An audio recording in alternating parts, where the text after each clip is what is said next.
Hello बच्चों, कैसे हैं आप लोग। आपका फिर से स्वागत है मेरी साइंस क्लास में। और हम पढ़ रहे थे बच्चों कक्षा 10वीं का पाठ दूसरा अम्ल, क्षारक और लवण। एक लेक्चर हमारा हो चुका था जिसमें हमने अम्ल और क्षारकों के रासायनिक गुणों के बारे में पढ़ाई की। होपफुली आपने वो वीडियो देखा होगा। अगर वो आपने लेक्चर अभी मिस कर दिया है, नहीं देख पाए हो, तो आप एक बार लेक्चर देखिए ताकि आपके सभी डाउट्स इसमें क्लियर हो जाएंगे। ठीक है, हम सेकंड लेक्चर स्टार्ट करते हैं।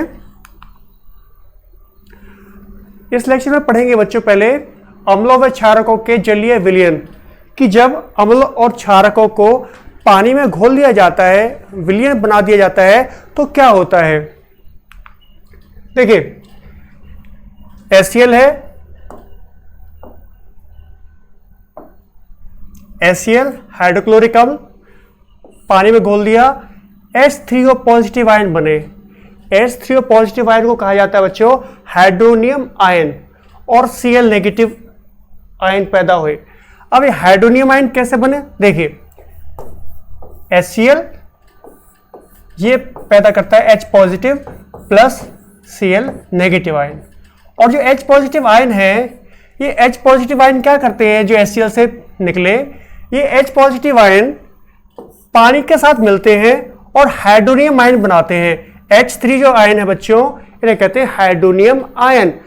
या ये कहूं कि जब किसी अम्ल को पानी में घोला जाता है, उसका विलयन बनाया जाता है, तो अम्ल H प्लस आयन या H3O आयन पैदा करते हैं, हाइड्रोजन आयन या हाइड्रोनियम आयन पैदा करते हैं। अम्ल की बात हो गई। अब बात करते हैं क्षारकों की। क्षारक क्या करते हैं, जब क्षारकों को पानी का विलयन बनाया जाता है, क्षारक है NaOH सोडियम हाइड्रोक्साइड, पानी में इसका विलयन बनाया, तो ये क्या करता है बच्चों, Na प्लस और OH नेगेटिव आयन देता है। तो OH नेगेटिव आयन देता है। ये पोटाशियम हाइड्रोक्साइड दूसरा क्षारक है, पानी में घोल बनाया, पोटाशियम पॉजिटिव और OH नेगेटिव आयन पैदा किए। ये गुण हम पहले पढ़ चुके हैं कि अम्ल को अगर पानी में घोला जाता है तो वह H प्लस आयन या ये कह ले हाइड्रोनियम आयन पैदा करता है, जबकि क्षारक जो होते हैं पानी में घुलने के बाद OH नेगेटिव आयन पैदा करते हैं। ये अम्ल और क्षारक दोनों के रासायनिक गुण भी हैं, उन्हें अम्ल कहा जाएगा जो ये गुण प्रदर्शित करेगा। अब देखिए सवाल पूछा जाता है कि ये बोर्ड में एग्जाम में आ चुका सवाल है, HCl और HNO3 ये जलीय घोल में, जलीय विलयन में अम्लीय अभिलक्षण को प्रदर्शित करते हैं, जबकि अल्कोहल और ग्लूकोज जैसे यौगिक विलयनों में अम्लीयता के लक्षण को प्रदर्शित नहीं करते। तो बच्चों क्वेश्चन ये है कि HCl और HNO3 अम्लीय गुण प्रदर्शित करते हैं, जबकि ग्लूकोज और अल्कोहल अम्लीय गुण प्रदर्शित नहीं करते।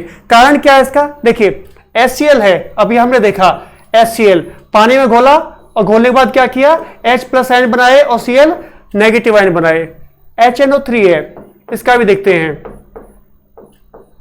HNO3, जब इसको पानी में घोलेंगे बच्चों तो ये बनाएगा H प्लस के और NO3 नेगेटिव, इसने भी H प्लस आयन पैदा किए।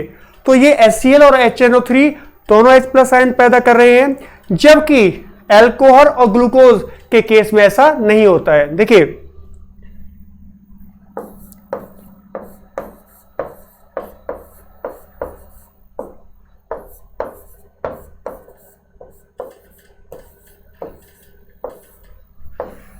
C2H5OH ये सूत्र है इथेनॉल का, एक अल्कोहल है, और C6H12O6 ये सूत्र है ग्लूकोज का। जब हम इनको दोनों को, या तो अल्कोहल या फिर ग्लूकोज, अगर जलीय विलयन बनाते हैं तो ये कभी भी H प्लस आयन पैदा नहीं करते, उस घोल में, उस विलयन में H प्लस आयन पैदा नहीं होंगे। अगर H प्लस आयन पैदा नहीं होंगे तो बच्चों हम ग्लूकोज और अल्कोहल को अम्ल की श्रेणी में नहीं रखेंगे, क्योंकि अम्ल कौन से होते हैं, जो H प्लस आयन पैदा करें, और ये दोनों ना ग्लूकोज और ना ही अल्कोहल H प्लस आयन पैदा नहीं करते, तो इनको अम्ल की श्रेणी में नहीं रखा जाएगा। दूसरा क्वेश्चन है बच्चों इसमें, शुष्क HCl गैस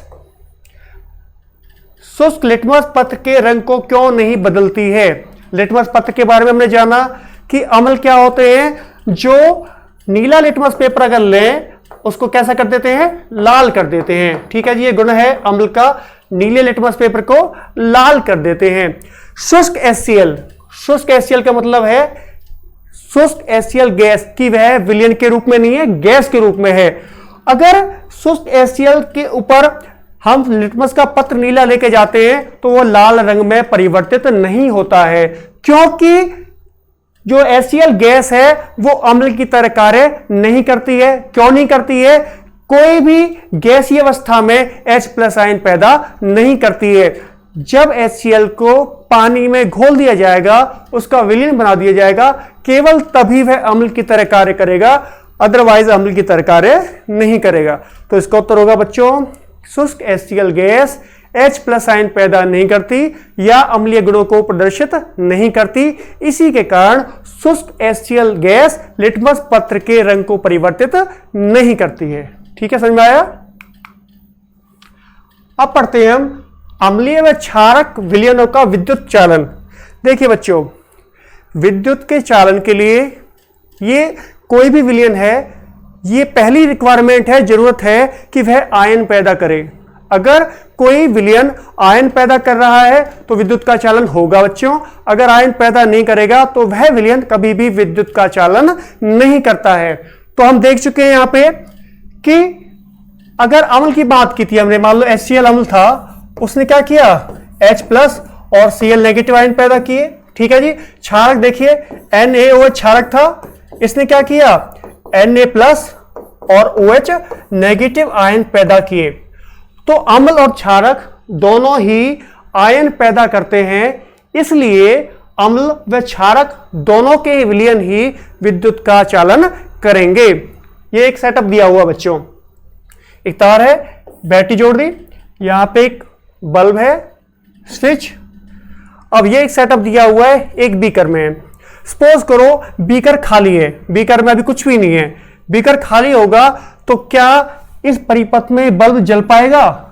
आप कहोगे नहीं जल पाएगा, क्योंकि ये परिपथ पूर्ण नहीं होगा। ये दोनों कॉर्क है, रबड़ की कॉर्क, ये विद्युत का चालन करती नहीं। रबड़ की कॉर्क, ये दोनों अलग अलग हैं, नेल जो चोबे हैं अलग अलग हैं, कील अलग अलग हैं, तो इस परिपथ में प्रवाह बिजली का, विद्युत का नहीं होगा अगर ये बीकर खाली है। ठीक है। अब क्या किया, इस बीकर में अम्लीय विलयन डाल दिया।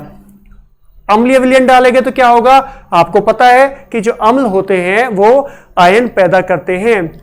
अम्ल डालने के बाद बच्चों क्या हुआ, ये परिपथ पूर्ण हो गया। मान लो एक नेल, ये एक नेल है कील लोहे की, और इसके ऊपर ये एक रबड़ के कॉर के ऊपर लगी हुई थी। पहली अवस्था में क्या था, करंट प्रवाह नहीं हो रहा था, बीकर खाली था। दूसरे में आपने क्या किया, बीकर में आपने अम्लीय विलयन डाल दिया। अम्लीय विलयन से क्या होगा, अगर यहां अम्लीय विलयन आ जाएगा तो ये नेल और ये नेल जुड़ जाएंगे विलयन के द्वारा और परिपथ पूरा हो जाएगा। और जैसा कि यहां दिखाया हुआ है, ये बैटरी और जो ये बल्ब लगा हुआ है, ये बल्ब जलने लगेगा। बल्ब जलने लगा कब, जब आपने इसमें अम्लीय विलयन डाल दिया। तो ये दिखाता है कि अम्लीय विलयन डालने से परिपथ पूरा हो गया और प्रवाह करंट का आरंभ हो गया। अगर मैं आपसे कहूं, अगर एक आपसे क्वेश्चन पूछा जाए, क्वेश्चन ये पूछा जाए कि इस विलयन में मैं जो विलयन लिया है, ये विलयन मैंने अम्लीय विलयन ना लेके ग्लूकोज और अल्कोहल का विलयन लूं तो क्या विद्युत का चालन होगा? तो बच्चों ऐसा आपका उत्तर होगा, विद्युत का चालन नहीं होगा, क्योंकि हम देख चुके हैं कि जो अल्कोहल होता है, अल्कोहल C2H5OH और ग्लूकोज C6H12O6, ये दोनों आयन पैदा नहीं करते हैं। अगर इस बीकर में इन दोनों में से किसी का भी विलयन या घोल ले लिया जाए तो यह बल्ब नहीं जलेगा। क्यों नहीं जलेगा? क्योंकि ये अल्कोहल और ग्लूकोज आयन पैदा नहीं करते हैं। अगर आयन पैदा नहीं करेंगे तो विद्युत का संचालन नहीं करेंगे। ठीक है, आयन पैदा करेंगे तभी विद्युत का संचालन होता है। इसमें यह क्वेश्चन भी पूछा जाता है कि आश्रित जल, जो आश्रित जल होता है, इसको कहते हैं डिस्टिल वाटर। आश्रित जल को कहा जाता है डिस्टिल वाटर। विद्युत का चालन नहीं करता है, जबकि वर्षा का जल विद्युत का चालन करता है। इसमें भी वही कहानी है बच्चों, जो डिस्टिल वाटर होता है, आश्रित जल, उसमें आयन नहीं होते हैं या कोई भी खनिज लवण नहीं होते हैं।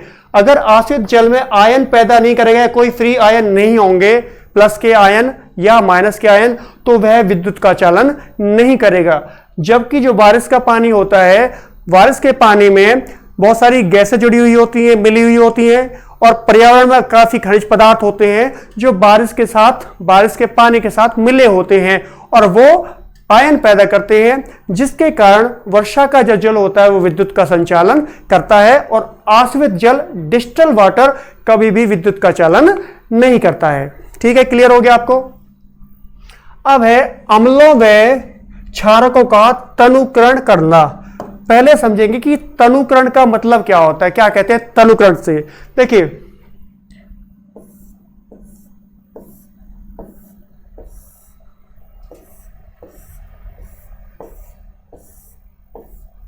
आपके पास बीकर है, एक बीकर ए है, एक बीकर बी है। पहले क्या किया आपने, इस बीकर में ये मैंने आधा बीकर जो है वो आधा बीकर पानी भर लिया। ठीक है, इस बीकर में मैंने जो आधा बीकर पानी था 4 चम्मच चीनी डाल दी और चीनी को मिला दिया, पहली कंडीशन। दूसरे में क्या किया मैंने, ये जो ये कंडीशन, ये बीकर लिया, इतना ही था पानी, 4 चम्मच चीनी इसमें घोल ली, पर बाद में इसमें और पानी डाल के इस बीकर को पूरा भर लिया। मान लो इस बीकर को पूरा भर लिया मैंने, और वो चम्मच जो चीनी के थे वो इसमें भी 4 थे और इसमें भी 4 हैं। अब सवाल मेरा आपसे ये है कि ये आधा भरा हुआ बीकर है, 4 चम्मच चीनी इसमें भी है, ये पूरा भरा हुआ बीकर है, इसमें भी 4 चम्मच चीनी है, तो मैं कहूं कि कौन सा ज्यादा मीठा होगा, तो आप कहोगे ये जो बीकर में विलयन है, घोल है चीनी का, जो ज्यादा मीठा होगा, क्योंकि उसमें जो सांद्रता होगी चीनी की वो ज्यादा है, क्योंकि जो आयतन है विलयन का, वो आयतन इसकी बी की तुलना में आधा है। जबकि बी में क्या होगा, पूरा भरा हुआ है, चीनी की मात्रा 4 चम्मच इसमें है, परंतु क्योंकि इसमें विलयन ज्यादा है, घोल ज्यादा है, तो इसमें सांद्रता चीनी की कम होगी। तो कहूं बी विलयन जो होगा वो पतला होगा और ए विलयन जो होगा विलयन गाढ़ा होगा। तो तनुकरण का मतलब होता है बच्चों गाढ़े को पतला करना, कि ये बीकर था, इसको मैंने और पानी भर के पतला कर दिया, उसे कहते हैं तनुकृत करना या तनुकरण करना। अब अम्ल और क्षार की हम बात करते हैं कि अम्ल और क्षार का तनुकरण कैसे किया जाता है। देखिए, एक मान लो बीकर है मेरे पास, ठीक है, अब इसमें मान लो एक बीकर ये है, ए और बी। दो प्रकार से अम्ल क्षार का तनुकरण कर सकते हैं। कैसे, कि मान लो जैसे यहां पे किया कि ये हमने अम्ल ले लिया, कंसंट्रेटेड है अम्ल, प्रबल अम्ल है, और इस अम्ल में क्या किया, इस अम्ल में हमने ऊपर से पानी मिलाया। ठीक है जी, कंडीशन 1। कंडीशन 2 क्या होगी बच्चों, कि ये बीकर दूसरा है, इस बीकर में हमने यहां पे क्या लिया, ये यहां पे लिया पानी, ठीक है, और ऊपर से क्या मिलाया, ऊपर से मिलाया हमने अम्ल या क्षारक। पतला करना है, अम्ल या क्षारक। ये दोनों चीजें आपके समझ आ रही है बच्चों। हमें तनुकरण करना है, पतला करना है, तो पतला करने के 2 तरीके हो गए। पहले तरीके में क्या किया, हमने इस बीकर में जो कंसंट्रेटेड प्रबल अम्ल था वो ले लिया और ऊपर से पानी डाल रहे हैं पतला करने के लिए या तनुकृत करने के लिए। और दूसरे बीकर में क्या किया, पानी बीकर में ले लिया और ऊपर से कंसंट्रेटेड या मैं कहूं गाढ़ा अम्ल या क्षारक मिला रहे हैं ताकि वो पतला हो जाए। तो ए विधि और बी, इसमें से कौन सी विधि सही होगी और वो विधि सही कैसे होगी। इसके लिए एक क्वेश्चन है, अम्ल को तनुकृत करते समय यह क्यों अनुशंसित करते हैं कि अम्ल को जल में मिलाना चाहिए, ना कि जल को अम्ल में मिलाना चाहिए। ये क्वेश्चन आप समझिए, क्वेश्चन क्या कह रहा है। क्वेश्चन कह रहा है बच्चों कि अगर हमको, क्वेश्चन क्या समझेंगे, क्वेश्चन कह रहा है कि अगर हमको अम्ल को तनुकृत करना है तो 2 चीजें होंगी। ये क्यों कहा जाता है कि अम्ल को जल में मिलाना चाहिए। मतलब जो सेकंड पॉइंट हमने पढ़ा कि पानी नीचे लो, उसमें ऊपर से अम्ल मिलाओ, ये क्यों कहा जाता है? ऐसा क्यों नहीं कहा जाता कि जल में अम्ल को मिलाइए, कि न कि जल को अम्ल में? सेकंड के लिए मना कर रहा है, इसके लिए कह रहा है ऐसा क्यों करना चाहिए। इसको मैं आपको बता देता हूं बच्चों। जो अम्ल होता है, अगर डायरेक्ट उसमें पानी मिलाया जाएगा उसको पतला करने के लिए, तो ये अभिक्रिया काफी ऊष्मा क्षेपी होती है, बहुत ज्यादा मात्रा में ऊर्जा बाहर निकलती है इस अभिक्रिया के दौरान। कि हम गाढ़ा अम्ल लें और ऊपर से पानी मिलाना शुरू कर दें इसमें, तो इस अभिक्रिया में बहुत ज्यादा मात्रा में ऊर्जा बाहर निकलती है। इतनी ज्यादा ऊर्जा बाहर निकल सकती है कि जो बीकर लिया है कांच का, वो टूट सकता है और हमें हानि पहुंच सकती है। तो बच्चों, कभी भी इस बात को ध्यान रखना है कि अम्ल को पतला करना है, तनुकृत करना है, तो कभी भी अम्ल के अंदर हमें सीधा पानी नहीं मिलाना है। जबकि क्या करना है कि बीकर में पानी लेना है और धीरे धीरे उसमें अम्ल या क्षारक मिलाने हैं और उसको एक रॉड लेके, एक ग्लास की रॉड लेके उसको अच्छे से घुमाते रहना है ताकि कोई भी दुर्घटना ना घटे। ठीक है। नेक्स्ट इसमें क्वेश्चन है बच्चों, अम्ल के विलयन को तनुकृत करते समय हाइड्रोनियम आयन की सांद्रता कैसे प्रभावित होती है? कि अगर हम अम्ल को तनुकृत कर रहे हैं, मतलब पतला कर रहे हैं, तो उससे जो हाइड्रोनियम आयन है, H3O आयन है, उनकी सांद्रता पे क्या प्रभाव पड़ेगा? इस पॉइंट से आपको क्लियर हो गया होगा। जो बी बीकर था उसमें हमने ज्यादा पानी मिला दिया, तो क्या बी बीकर में जो चीनी थी उसकी मिठास ए के समान रही? आपका उत्तर होगा नहीं। ए में चीनी की मिठास ज्यादा थी क्योंकि पानी कम था, चीनी की मात्रा बराबर थी। बी बीकर में क्या रहा? चीनी की मात्रा तो बराबर रही, पानी आपने बढ़ा दिया। तो जितना आप पानी बढ़ाते जाओगे उतनी सांद्रता चीनी की घटती जाएगी। यही चीज यहां लागू होती है कि अगर किसी भी विलयन में, अम्ल का विलयन है, आप पतला करते जाओगे तो जो H3O आयन है, हाइड्रोनियम आयन है, उनकी सांद्रता घटती जाएगी, कम होती जाएगी, जैसा ये आपने उदाहरण देखा। ठीक है बच्चों, क्लियर हो गया इस चीज से? पानी मिलाते जाओगे तो H3O+ आयन की जो सांद्रता है वो घटती जाएगी, कम होती जाएगी। आगे पढ़ते हैं बच्चों, अम्ल व क्षारक विलयन की प्रबलता। कि हम कहें कोई अम्ल कितना प्रबल है, क्या दुर्बल है, क्षारक कितना प्रबल है और क्षारक कितना दुर्बल है। तो पहले, सबसे पहले ये प्रबल और दुर्बल आपको जानना होगा कि क्या होता है प्रबल और क्या होता है दुर्बल। चाहे इसमें अम्ल हो या क्षार हो, दोनों एक ही बात है, प्रबल और दुर्बल समझते हैं। अगर किसी विलयन के अंदर एक निश्चित आयतन ले ले, किसी भी पानी का या कोई पदार्थ का, और जो H+ आयन की मात्रा है अगर किसी विलयन में ज्यादा है तो बच्चों से कहेंगे प्रबल। कि जो H+ आयन या OH+ आयन, क्षारक की बात करूं, अगर उनकी सांद्रता ज्यादा है तो उसे कहेंगे प्रबल। ठीक है, ये H+ और OH नेगेटिव आयन की सांद्रता के ऊपर डिपेंड करता है। H+ आयन ज्यादा है उसे कहेंगे प्रबल अम्ल। अगर मैं कहूं OH- आयन ज्यादा है उसे कहेंगे प्रबल क्षारक। दुर्बल, जिस घोल के अंदर H+ आयन या OH+ आयन की जो कंसंट्रेशन है या मात्रा है वो कम रहती है, उसे कहते हैं दुर्बल अम्ल या दुर्बल क्षारक। तो प्रबलता बच्चों किससे समझ में आई? प्रबलता का मतलब हो गया हाइड्रोजन आयन की मात्रा या OH हाइड्रोक्साइड आयन की मात्रा। H+ आयन ज्यादा तो ज्यादा अम्लीय गुण, और OH- आयन ज्यादा हो गए बच्चों तो क्षारीय गुण बढ़ जाता है, प्रबलता बढ़ जाती है। देखिए ये एक पैमाना दिखाया हुआ है, इस पैमाने को बच्चों कहा जाता है pH स्केल। एक पैमाना है, स्केल दिया हुआ है, इसको कहा जाता है pH स्केल, pH पैमाना, pH पैमाना। यहां पे जो P शब्द है बच्चों, P, ये एक जर्मन का शब्द है जिसको कहते हैं पुशांश। P होता है पुशांश के लिए, एक जर्मन का शब्द है पुशांश। और पुशांश जो मतलब होता है इसका, उसका मतलब होता है शक्ति, शक्ति। ठीक है जी। और H का मतलब होता है हाइड्रोजन आयन की सांद्रता। तो मतलब pH का मतलब हो गया हाइड्रोजन आयन की शक्ति, किसमें ज्यादा है किसमें कम है। तो क्वेश्चन भी आता है कि pH पैमाना क्या है।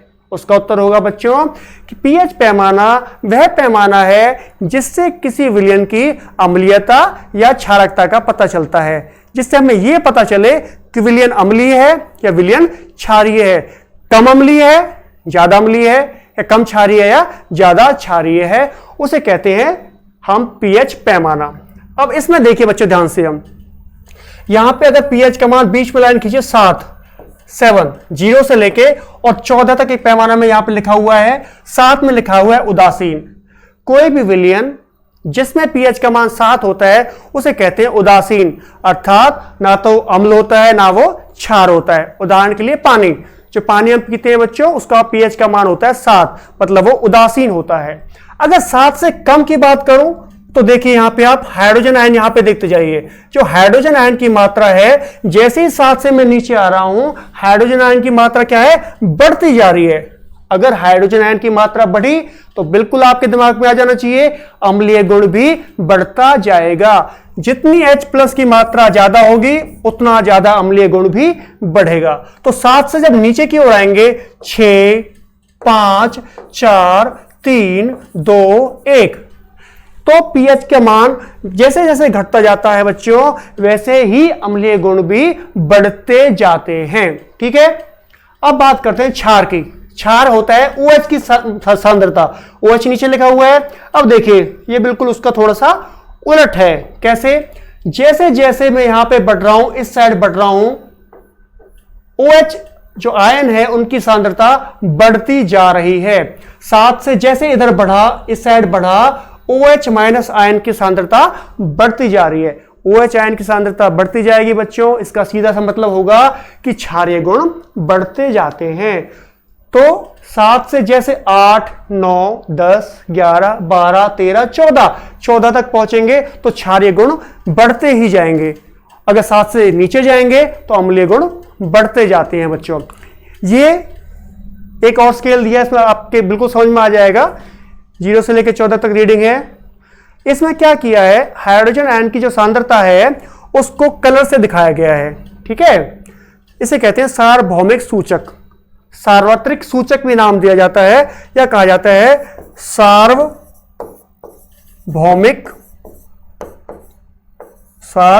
सूचक। इसका नाम है बच्चों सार्वभौमिक या सार्वत्रिक सूचक।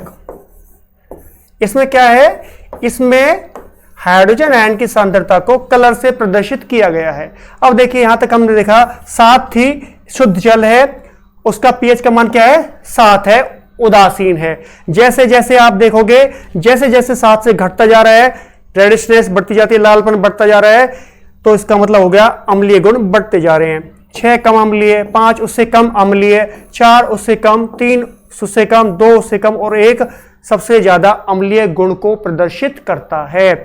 अब क्षारकों की बात करते हैं बच्चों, तो क्षारकों में उल्टा होता है। जैसे 7 के बाद 8 9 10 इस साइड बढ़ते जाते हैं, OH आयन की सांद्रता बढ़ती जाती है और क्षारीय गुण भी बढ़ते जाते हैं। अब इसके ऊपर सवाल आता है। सवाल कैसे आता है, क्वेश्चन में कैसे पूछा जाता है? क्वेश्चन पूछा जाता है,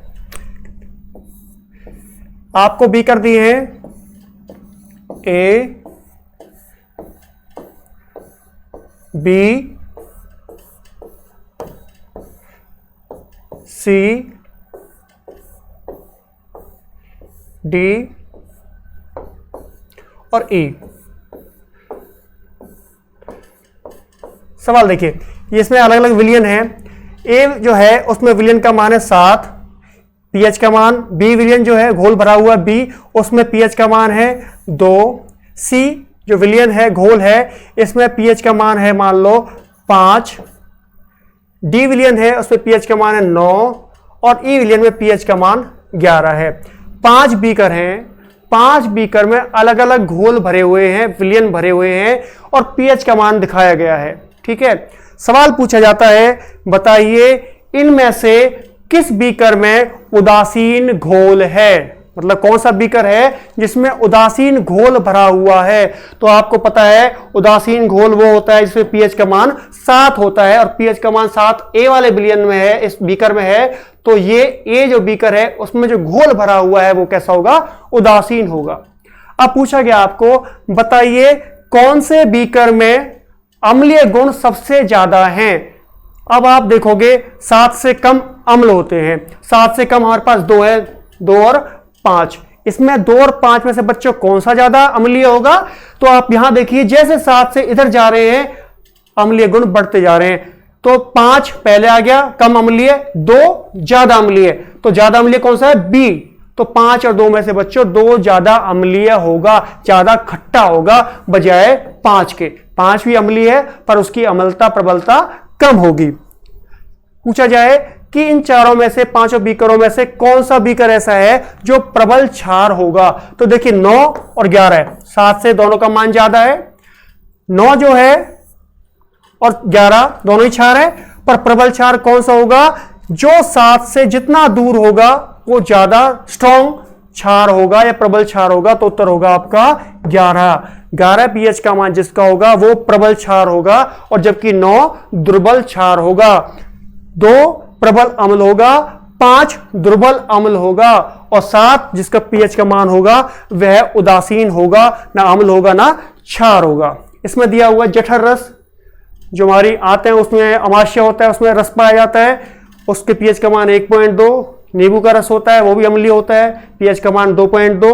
रक्त का पीएच का मान 7.4 होता है बच्चों, और मिल्क ऑफ मैग्नीशिया जो होता है उसका पीएच का मान होता है 10, और NaO सोडियम हाइड्रोक्साइड जो होता है उसका पीएच का मान होता है 14।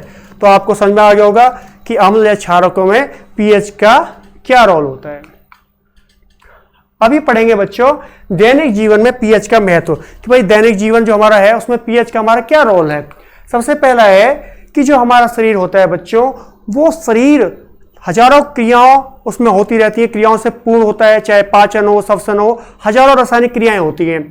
हर रासायनिक क्रिया एक एंजाइम के द्वारा की जाती है जो एक निश्चित पीएच पे कार्य करता है। अगर बच्चों पीएच कहीं भी थोड़ी या कम होती है तो वह कार्य करना बंद कर देता है। हमारा शरीर 7 से लेकर 7.8 पीएच तक कार्य करता है। जैसे मैंने कहा रक्त का पीएच होता है 7.4। अगर पीएच थोड़ा भी कम या ज्यादा होता है तो वह एंजाइम कार्य करना बंद कर देते हैं, हमारा शरीर अस्वस्थ हो जाता है। तो पीएच का हमारे शरीर के सही कार्य करने में बड़ा इंपॉर्टेंट रोल होता है। दूसरा है पाचन में पीएच का रोल। देखिए पाचन जो होता है, पाचन तंत्र हम पढ़ेंगे, उसमें पढ़ेंगे एक अंग होता है पाचन में जिसका नाम होता है, ये अंग है, इसको कहते हैं स्टमक। स्टमक कहते हैं इंग्लिश में, या इसको हिंदी में कहते हैं आमाशय। जो ये स्टमक होता है बच्चों, ये एक अम्ल पैदा करता है और उनका नाम है अम्ल का HCl हाइड्रोक्लोरिक अम्ल। ये अम्ल खाने के पाचन के लिए बहुत जरूरी होता है। अगर आमाशय HCl अम्ल पैदा ना करे तो हमारे खाने का पाचन ठीक से नहीं होगा। ठीक है, तो ये प्रकृति ने नेचुरली हमारे शरीर में पैदा होता है, खाने का पाचन करता है अम्ल। अब समस्या क्या आती है कि अगर इस अम्ल की मात्रा बढ़ जाए, सपोज करो मान लेते हैं कि हमने ज्यादा खाना खा लिया, तला भुना ज्यादा खा लिया, ज्यादा मसालेदार खाना खा लिया, तो आपने महसूस किया होगा खट्टी खट्टी डकारें आनी शुरू हो जाती है और आप कहते हो ज्यादा खा लिया, एसिडिटी हो गई। वो एसिडिटी क्या है, इस आमाशय के अंदर HCl की मात्रा का बढ़ जाना एसिडिटी कहलाता है। अब एसिडिटी होने पे आप क्या करते हो, आपको ऐसी दवाई चाहिए जो इस अम्ल के प्रभाव को कम कर दे। और अम्ल के प्रभाव को कम कौन करता है प्यारे बच्चों, क्षार करता है, क्षारक करता है। तो हम कहेंगे कि हमें एक क्षारक चाहिए, और वो क्षारक क्या करेगा, इस अम्ल के प्रभाव को क्या कर देगा, उदासीन कर देगा, कम कर देगा, घटा देगा। ठीक है, तो ऐसा क्षारक जो इस अम्ल के प्रभाव को कम कर देता है उसे कहते हैं एंटा एसिड। ये क्वेश्चन पेपर में आ चुका है कि एंटा एसिड क्या होता है। तो एंटा एसिड प्यारे बच्चों एक क्षारक पदार्थ होता है एंटा एसिड, और वो क्या करता है, हमारे आमाशय के अम्ल के प्रभाव को कम कर देता है। तो ये क्वेश्चन पूछा जा चुका है एंटा एसिड किसे कहते हैं। और उदाहरण के लिए मिल्क ऑफ मैग्नीशिया, या मैं लिख दूं सूत्र उसका MgOH ट्वाइस, ये है मिल्क ऑफ मैग्नीशिया, ये लेते हैं और ये एक क्षारक है जिसके कारण अम्ल का प्रभाव घट जाता है, कम हो जाता है। अगला पढ़ते हैं पीएच के कारण दंत क्षय। दंत क्षय होता है दांतों का नुकसान होना। हमने खाना खा लिया और रात को खाना खा के बिना ब्रश करे हम सो गए, तो रात को क्या होगा, जो बच्चों हमारे दांत हैं उसमें खाने के कण अटक गए और वो खाने के कण क्या करेंगे, सूक्ष्म जीव उसको तोड़ेंगे और अम्ल पैदा कर देंगे और हमारे मुंह के अंदर जो अम्ल होगा वो 7 से घट के 5 या 5.3 लगभग हो जाएगा। मतलब मुंह के अंदर पर्यावरण कैसा हो गया, अम्लीय हो गया, और वो अम्लीय पर्यावरण क्या करेगा, हमारे दांतों को नुकसान पहुंचाता है। तो अगर ये अम्लीय एनवायरनमेंट से बचाने के लिए हमें क्या करना चाहिए, हमें क्षारकीय टूथपेस्ट से शाम को सोते समय ब्रश करके सोना चाहिए। ये क्वेश्चन भी पेपर में आ चुका है कि जो टूथपेस्ट होना चाहिए वो किस प्रवृत्ति का होना चाहिए, क्षारीय प्रवृत्ति का होना चाहिए, ताकि इस अम्ल के प्रभाव को घटा दे। आगे देखते हैं अम्लीय वर्षा। अम्लीय वर्षा क्या होती है बच्चों, कि जब बारिश का पानी आता है, ये मान लो बारिश का पानी है और बारिश का पानी जब आया इसके साथ H2O, पर्यावरण में बहुत सारी गैसें होती हैं, CO2, SO2, NO2, ठीक है, sulphur dioxide, carbon dioxide, sulphur dioxide और नाइट्रोजन ऑक्साइड। ये गैसें क्या करती हैं, पानी के साथ मिलके अम्ल बनाती हैं और उस पानी का बारिश के रूप में गिरना अम्लीय वर्षा कहलाता है। और अम्लीय वर्षा के क्या नुकसान होंगे प्यारे बच्चों, ताजमहल देखा है, पहले इसकी चमक बहुत ज्यादा थी, सफेद रंग था, धीरे धीरे पीला होता जा रहा है, किसके कारण, अम्लीय वर्षा के कारण। और जब अम्लीय वर्षा गिरती है जमीन पे, जो पानी अम्लीय प्रकृति का होगा तो वो क्या करेगा, पेड़ पौधों को, फसल को नुकसान पहुंचाएगा, हमारी मिट्टी को नुकसान पहुंचाएगा। तो ये अम्लीय वर्षा जो है एक तरह से हमारे पर्यावरण के लिए हानिकारक होती है। आगे मिट्टी का पीएच। हमारी जो मिट्टी होती है प्यारे बच्चों, वो जो पौधे उगते हैं उसके लिए एक स्वस्थ पीएच चाहिए। अगर जैसे मैंने कहा अम्लीय वर्षा अगर हो गई तो पीएच का मान अम्लीय हो जाएगा मिट्टी का। तो मिट्टी का पीएच का मान ठीक रहे, एक क्वेश्चन भी इसमें है, एक क्वेश्चन है कि जो किसान होते हैं अगर मान लो मिट्टी अम्लीय हो गई तो वो क्या करेंगे, तो वो क्या करेंगे, बुझा हुआ चूना, बिना बुझा चूना, इनका खेत में छिड़काव कर देंगे। ये पाउडर के रूप में पाउडर छिड़क देंगे, क्योंकि ये क्षारक हैं और वो क्षारक क्या करेंगे, इस पीएच को मेंटेन कर देंगे और फसल हमारी अच्छी होगी। ये बच्चों प्रकृति में पाए जाने वाले कुछ अम्ल हैं जो प्रकृति में पाए जाते हैं। इसके ऊपर सीधा क्वेश्चन आ जाता है कि सिरका में कौन सा अम्ल होता है, इस तरह से पूछा जाता है। सिरका में एसिटिक अम्ल होता है, संतरा कह लो, नींबू कह लो, इन्हें सिट्रस फ्रूट कहा जाता है, क्योंकि इसके अंदर सिट्रिक अम्ल हो जाता है। संतरा कह लो या नींबू, सिट्रिक अम्ल इनके अंदर पाया जाता है। इमली खट्टी होती है, खट्टी टार्टरिक अम्ल, इसमें होता है टार्टरिक अम्ल। टमाटर ऑक्जेलिक अम्ल होता है। खट्टा दूध या दही, दूध से जब दही बन जाती है बच्चों, उसमें अम्ल होता है, उसे कहते हैं लैक्टिक अम्ल। चींटी का डंक, चींटी काट लेती है तो खुजा खारिश शुरू हो जाती है और छोटा सा वहां से उभार सा निकल जाता है, किसके कारण होता है, वो चींटी मेथनोइक अम्ल को हमारे शरीर में डाल देती है, जिससे हमें खुजली या खारिश महसूस होती है। ऐसे ही नेटल का डंक, इसमें भी मेथनोइक अम्ल होता है। नेटल क्या होता है, नेटल एक पौधा होता है, इसमें छोटे छोटे रुए कांटे जैसे होते हैं, अगर हमारा हाथ इससे स्पर्श कर जाता है तो वो कांटों से हमारे अंदर मेथनोइक अम्ल चला जाता है, जिससे खुजली हमें शुरू हो जाती है। प्यारे बच्चों, इससे क्वेश्चन हर बार पूछे जाते हैं। आपको पूछा गया होगा कि एक किसका नाम दिया होगा, सिरका में कौन सा अम्ल, सिट्रिक अम्ल या सॉरी एसिटिक अम्ल, संतरा में सिट्रिक अम्ल। तो ये टेबल में जितनी भी आपको प्राकृतिक स्रोत दिए, अम्ल दिए, आपको लर्न करने हैं ताकि आप अच्छे से पेपर में सॉल्व कर पाओ। ठीक है बच्चों, इस लेक्चर में इतना ही था। होपफुली आपके समझ में चीजें आ गई होंगी। बचा हुआ पार्ट हम नेक्स्ट लेक्चर में डिस्कस करेंगे बच्चों। ठीक है, अभी के लिए थैंक यू।